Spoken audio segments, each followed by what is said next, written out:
السلام علیکم ورحمۃ اللہ وبرکاتہ۔ بسم اللہ الرحمن الرحیم۔ عقائد کا سلسلہ چل رہا ہے۔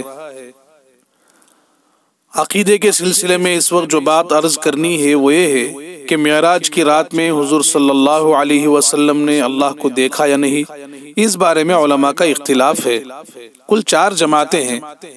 ایک جماعت کہتی ہے کہ حضور صلی اللہ علیہ وسلم نے اللہ کو نہیں دیکھا۔ دوسری جماعت کہتی ہے کہ اللہ تعالیٰ کو دیکھا لیکن اس کے نور کو دیکھا ہے، لیکن دیکھا ضرور ہے۔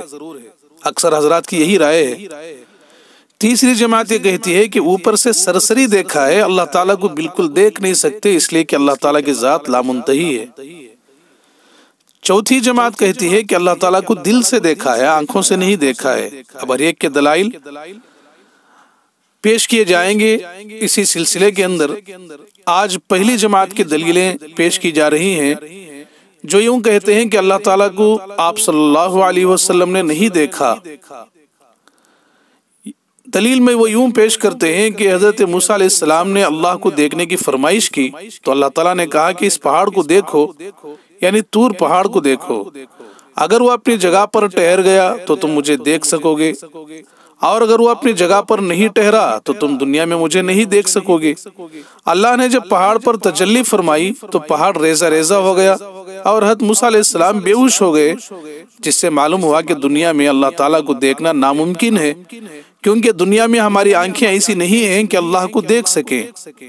سورہ اعراف کی آیت ہے، اعوذ باللہ من الشیطان الرجیم، بسم اللہ الرحمن الرحیم، قال رب ارینی انظر الیک قال لن ترانی ولکن انظر الی الجبل فإن استقر مکانہ فسوف ترانی فلما تجلی ربہ للجبل جعلہ دکا وخر موسیٰ صعقا۔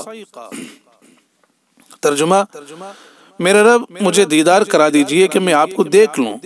فرمایا یعنی اللہ تعالیٰ نے تم مجھے ہرگز نہیں دیکھ سکو گے، البتہ پہاڑ کی طرف نظر اٹھاؤ، اس کے بعد اگر وہ اپنی جگہ برقرار رہا تو تم مجھے دیکھ لو گے۔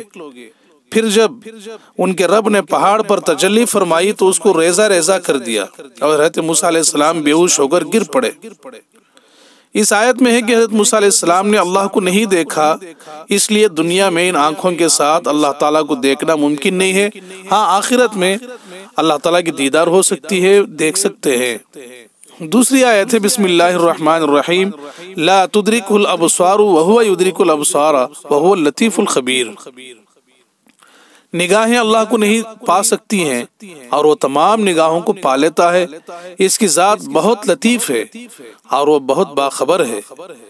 تو اس آیت میں ہے کہ نگاہ اللہ کو نہیں پا سکتی، اس لیے اللہ کی ذات کو دیکھا نہیں جا سکتا ہے۔ تیسری آیت ہے سورہ شورى کی، بسم اللہ الرحمن الرحیم، ما کان لبشر ان یکلمہ اللہ الا وحیا او من وراء حجاب۔ کسی انسان میں یہ طاقت نہیں ہے کہ اللہ سے روبرو بات کرے سوائے اس کے کہ وہ وحی کے ذریعے ہو یا کسی پردے کے پیچھے سے بات کرے۔ تو اس آیت میں ہے کہ اللہ دنیا میں کسی آدمی سے وحی کے واسطے سے بات کرتے ہیں یا حجاب میں بات کرتے ہیں۔ اس لیے کچھ حضرات کا یہ کہنا ہے کہ معراج کے رات میں حضور صلی اللہ علیہ وسلم نے حجاب ہی میں اللہ سے بات کی ہے، اللہ کو آنکھوں سے نہیں دیکھا ہے۔ اللہ تعالی ہمارے عقائد کو مضبوط فرمائے۔ وآخر دعوانا ان الحمد للہ رب العالمین۔